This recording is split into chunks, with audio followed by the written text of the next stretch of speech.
There is a silence, older than words, older than memory, older even than light.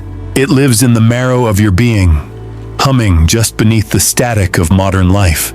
You've felt it, haven't you, in the pause between breaths, in the hush of midnight, when the world forgets to pretend, in that inexplicable ache for something you cannot name. This is not a new longing. It is the echo of something ancient, something lost. And it's not lost in the way keys go missing or thoughts slip away. No, this is a sacred kind of forgetting. One encoded into the very architecture of human incarnation. A forgetting with purpose, beneath your thoughts, beneath your preferences, beneath even your name. There exists a blueprint not drawn in ink or etched in stone, but woven into the lattice of your soul. It is a design too intricate to be reduced to diagrams or doctrines. It speaks in symbols, in synchronicities, in strange dreams, and quiet knowings. It is not taught, it is remembered. And only those who have begun to peel back the layers of illusion can feel the distant pull of its magnetic truth. This is the lost blueprint of your soul, not because it has been destroyed or hidden maliciously, but because this forgetting was part of the agreement. To be born here into form, into flesh, is to accept amnesia as your birthright. It is the price of admission to this theater of paradox and polarity. And yet paradoxically, the forgetting is what allows the remembering to mean something. Without it, there would be no path, no growth, no journey, no unfolding of petals in the light.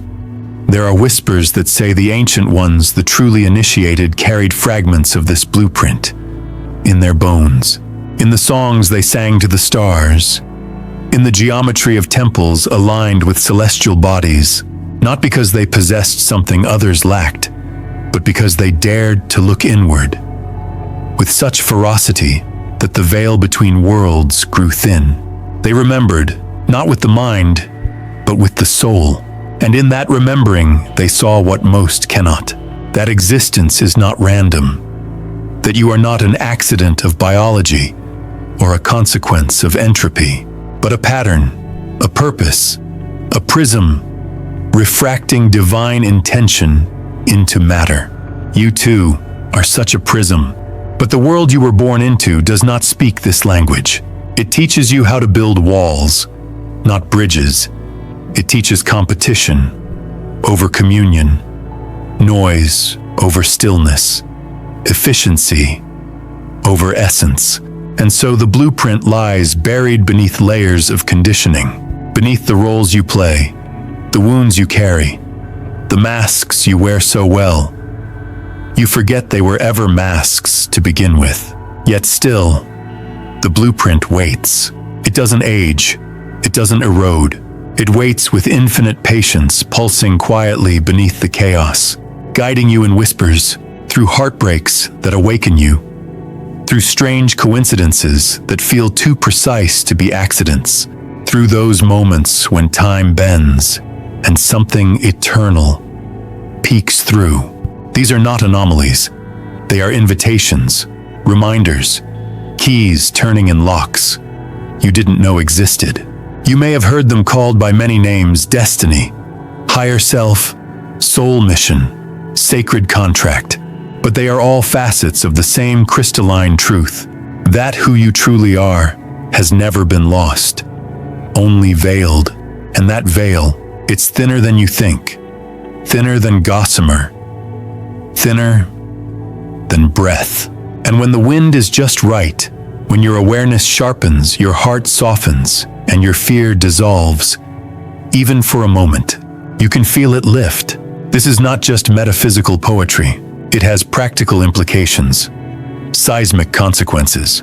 To reawaken to this blueprint is to change the way you navigate your life. It is to cease reacting and begin creating, to stop surviving and begin aligning. It is to trade the frantic map of ego for the luminous compass of essence. Not because it makes you more special, but because it makes you real. You may feel a flutter in your chest now, a resonance, a stirring. That is the blueprint recognizing itself in these words. Not all will feel it. Not all are ready. But if this feels less like learning and more like remembering, then welcome. You are not alone. The initiated are gathering quietly across the globe, not to dominate, but to illuminate, not to preach, but to embody, not to ascend out of this world, but to reawaken within it, because the sacred was never elsewhere. It was always in you. To understand the lost blueprint of your soul is not to decode a fixed map. It is to remember the architecture of becoming an ever-shifting dance between the infinite and the intimate. This is not a blueprint in the cold architectural sense, drawn in precision and symmetry, labeled with destination points. No, it is organic, alive, pulsing, like roots beneath the soil of your consciousness. The blueprint does not dictate what you must become. It reveals what you already are beneath the sediment of illusion. Let us begin with one of its most vital themes, remembering through forgetting. At first glance, it seems paradoxical. Why would the soul consent to such profound amnesia? Why bury its original essence beneath lifetimes of noise and distraction? And yet this very veil, this sacred forgetfulness, is what transforms the journey from observation into embodiment. A flame that has never known darkness can never understand its own light. And so we descend into bodies, into stories, into pain, not to be punished, but to awaken through contrast. The initiated have always known this. The ancient mystery schools, the hidden texts written in the margins of time, the esoteric teachings whispered behind temple walls, they all point to this same silent truth, that the soul carries a pattern, a divine thread, through which every experience, even the most painful, is woven with precision into the greater tapestry of becoming. Not fate in the fatalistic sense, but purpose so vast, it shimmers just beyond the reach of language. Another guiding principle in this architecture is the illusion of separation. From the moment you are born, you are taught to believe you are a singular, isolated self, an island of awareness in an indifferent sea. But the blueprint tells a different story. It whispers, you are not the drop, but the ocean, remembering itself in a droplet. Every blade of grass, every stranger's glance, every gust of wind that brushes your cheek, they are not outside of you. They are reflections of you. The blueprint is holographic. Every piece contains the whole, and the whole is incomplete without the piece.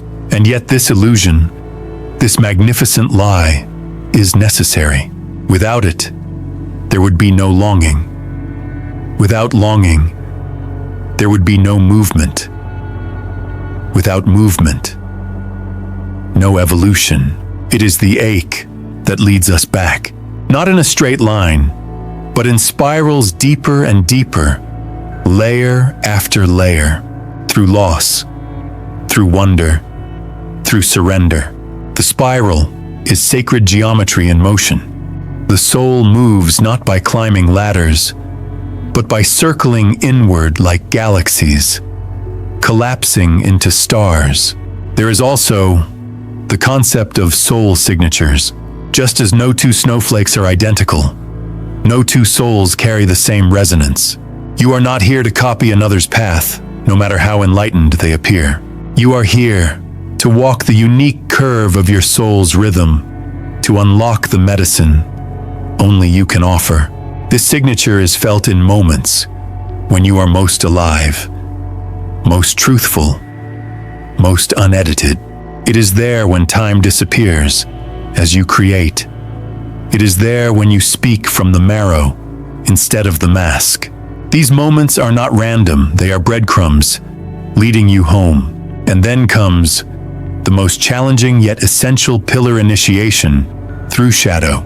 The blueprint does not only contain light, it contains codes buried in your darkness, the pain you avoid, the traumas you carry, the patterns that haunt you. These are not glitches in your design. They are sacred wounds, not because suffering is noble, but because it is revelatory. The shadow is not the opposite of your light. It is the cocoon that births it. The blueprint does not seek your perfection. It seeks your wholeness. To honor the blueprint is not to rise above the human experience, but to descend fully into it. Awake, to see your triggers as teachers, your heartbreak as initiation, your failures as recalibrations. This is the true alchemy, not turning lead into gold, but turning fear into wisdom, ego into servant, wounds into gifts. It is here, in this space of simultaneous limitation and limitlessness, that the blueprint comes alive, not as a rule book, but as a vibration, as a song your soul hums, in the background of every choice you make, hoping you'll pause long enough to hear it. And once you hear it, even just once, you cannot unhear it. That is the moment of awakening. Not fireworks, not angels in the sky, but a quiet knowing that says, I am not lost. I was always being led. The core truth of the blueprint is this: you are not broken, you are becoming. And your life is not random chaos, it is choreography. The dance may seem messy, but the rhythm is ancient. Trust the rhythm. Trust the remembering.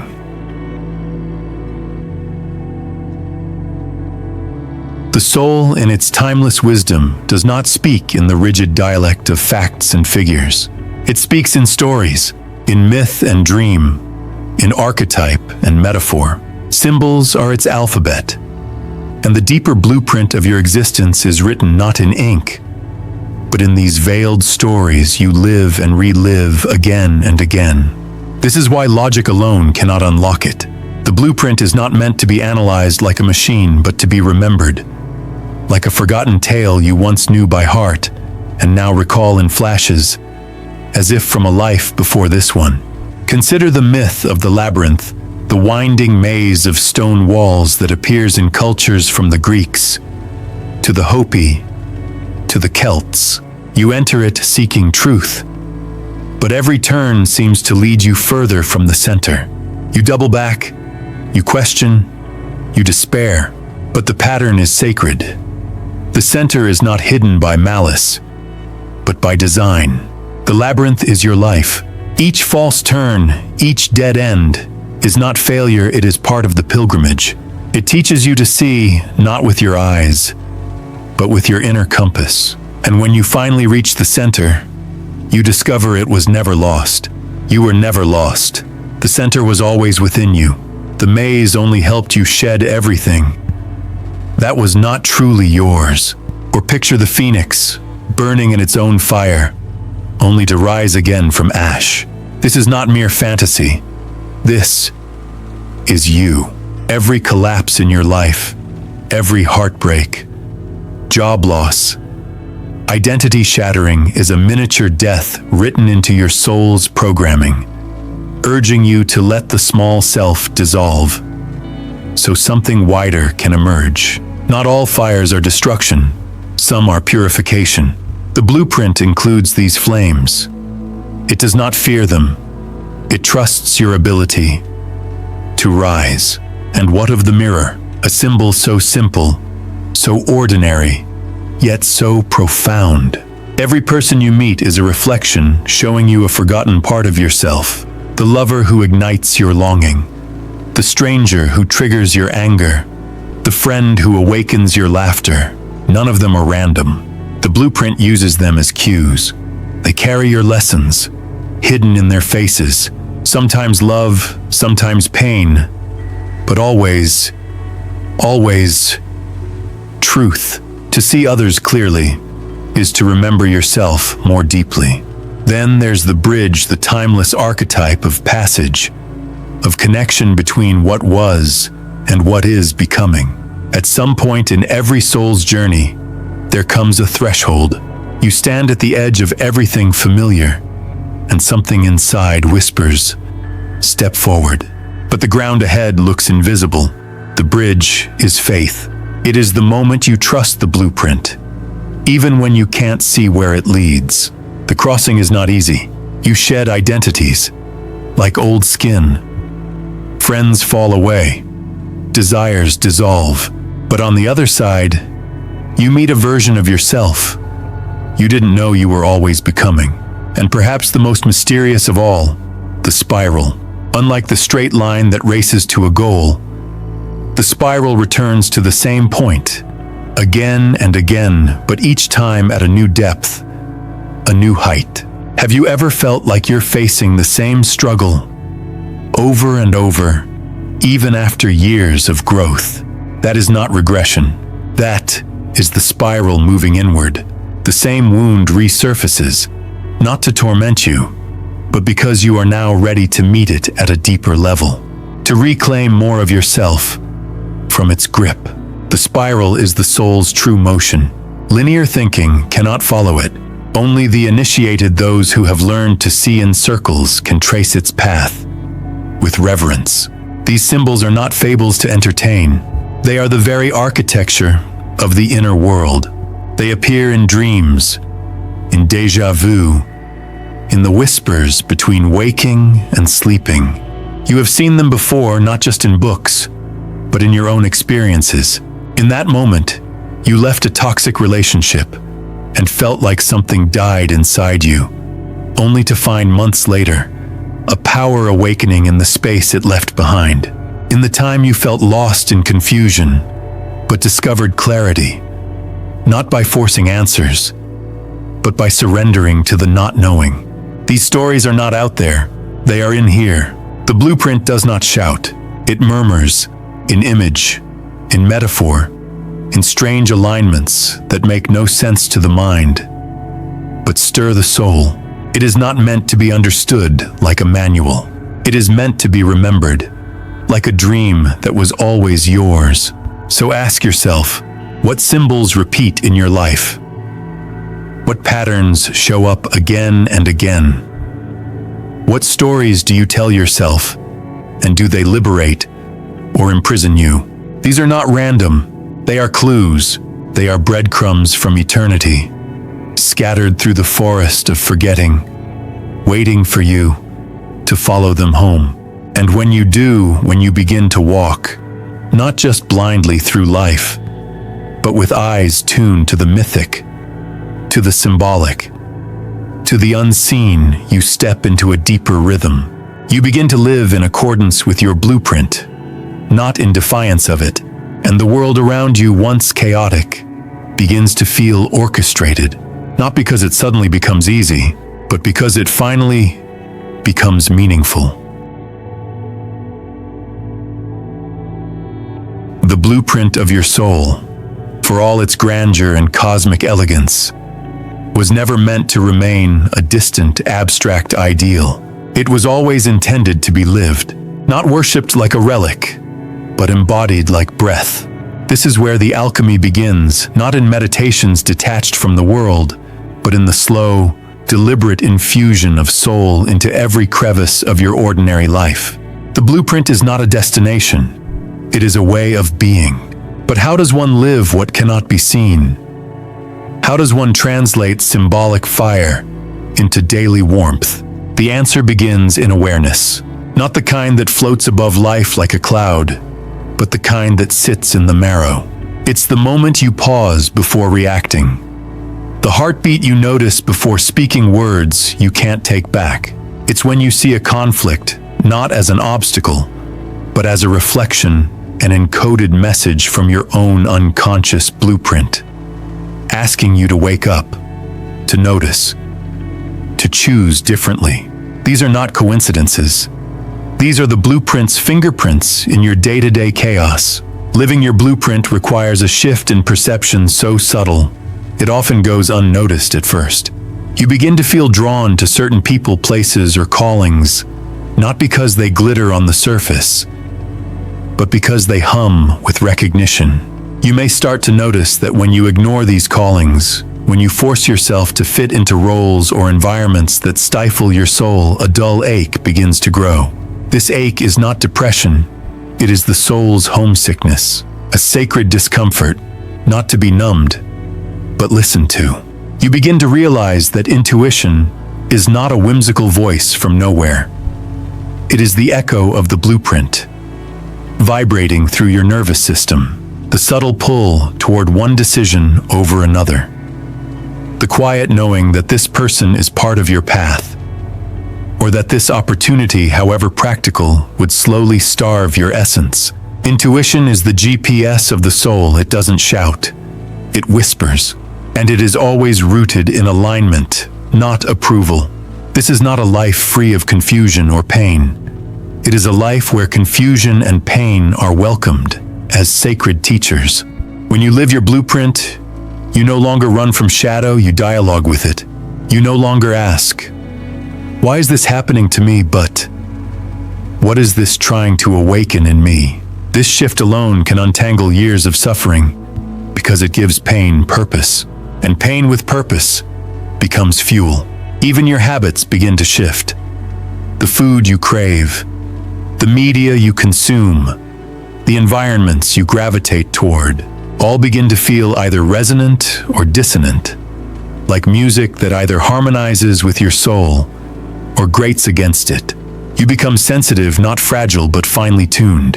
And this tuning is not weakness, it is wisdom. It is the body remembering what the mind forgot.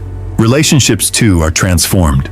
You stop needing others to validate your path because you know it from within. You stop clinging to what drains you and start magnetizing what mirrors your soul.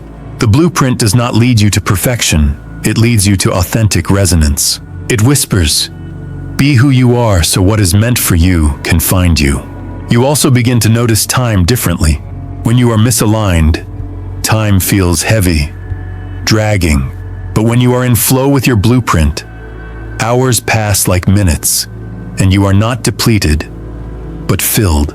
These moments are not random. They are confirmation. They are alignment in motion. And the work you do, whether as a healer, a builder, an artist, a teacher, a parent, becomes more than a paycheck. It becomes a vessel, a way to transmit your soul's signature into the world. Even the smallest task becomes sacred when done with presence and purpose.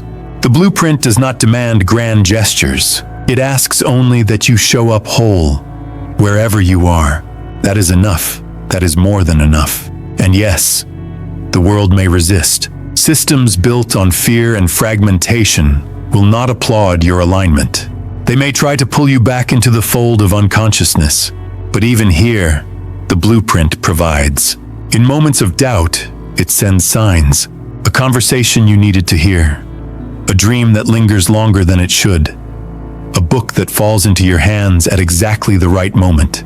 The initiates do not wait for perfect conditions. They recognize the symbols and move.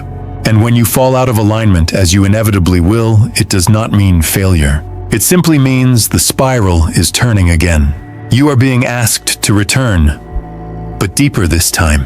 The blueprint never punishes. It invites, again and again and again. So what does it look like practically to live this way? It looks like saying no when your body contracts, and yes, when your soul expands. It looks like silence instead of performance, boundaries instead of people-pleasing, depth instead of endless scrolling. It looks like choosing the slower path because it feels right, not because it is guaranteed. To live the blueprint is to live in paradox, with one foot in the invisible and one grounded firmly in the world. To become a bridge yourself between what is and what could be. To live not by default, but by design. Your design, and make no mistake, the world needs this. Now, more than ever. Not more noise, not more conformity. It needs humans who are rooted in the truth of their blueprint, because one aligned soul is more powerful than 1,000 who are asleep. If you have followed this far through the silence, the symbolism, the spiral, you are not the same as when you began. Something ancient in you is stirring, something older than your name, your roles, your history. It is not a new part of you. It is the oldest part, the one that remembers, the one that watched you fall asleep in the world, only so it could guide you in waking again. Not as a child of circumstance, but as a conscious carrier of the divine pattern, the lost blueprint of your soul. You are not lost. You never were. You are layered, veiled, forgotten only so you could taste the miracle of remembrance. And that remembrance is not some distant event. It is happening now, in the beat of your heart that quickens with truth, in the tingle at the base of your spine when something resonates, in the tears that rise not from pain but from recognition. These are not reactions, they are revelations. Soul speaking in the only language it knows, energy, emotion, vibration. You were not born to mimic, you were born to reveal. And the revelation is not a single moment of glory, but a slow unwrapping of light within shadow, truth within paradox, eternity within time. You are not here to escape the human experience. You are here to sanctify it, to move through sorrow, rage, boredom, ecstasy, not as obstacles to transcend, but as portals to your own depth. Every feeling is a messenger. Every challenge is an initiation. Every ordinary moment is a chance to choose alignment again. The blueprint does not ask you to change the world through force. It asks you to become yourself fully, because that alone shifts the vibration of everything you touch. It asks you to remember that the mundane is sacred, that the choice to act with love in a moment of conflict is a rewriting of your karmic code, that a single conscious breath can anchor centuries of unconsciousness. That is the power you carry, not the power of dominance, but the power of presence. There will be moments you forget. The fog will return. You will fall back into patterns, into noise, into the sleep of habit. But each time, you will rise more quickly. Because once the blueprint has been glimpsed, even for a moment, it cannot be unseen. You will find your way back by instinct. You will know when you are off course, because your very cells will ache with misalignment. And that ache, too, is grace. It is your compass reminding you that you were made for more than survival. You were made for remembering. And if you doubt this, if the world's weight makes you question your light, remember, the blueprint is not a luxury. It is your origin, your inheritance, your truth beneath every falsehood. The fact that you are reading these words now is not a fluke. It is a sign, a stirring of the soul saying, yes, this is real. Yes, this is you. Yes, now. This call is not loud. It does not scream or demand. It whispers. It knocks gently like rain on the window of your heart. Will you open? Will you allow your life to become the vessel it was always meant to be? Will you stop editing yourself to fit a world built on forgetting and start living as one who remembers? You do not need to know the entire plan. You only need to say yes to the next moment of truth, and then the next, and then the next. Like stepping stones across an invisible river, the path reveals itself only as you walk it. The blueprint is already written, but the ink glows only when touched by your courage. So take this with you not as knowledge but as invitation, to pause when the old patterns rise and ask, what would my soul choose here? To follow the strange nudges, the unexplainable yeses, the signs that shimmer just beneath logic. To honor your wounds as sacred texts written in flesh. To remember that love is not weakness, but frequency. To know that you are not alone, that across this planet others are waking too. Quietly, steadily, boldly. This is not just your awakening, it is ours. And now, dear one, the final truth. The blueprint was never truly lost. It was hidden inside you the entire time. And now, you are ready. Let it rise. Let it guide, let it begin.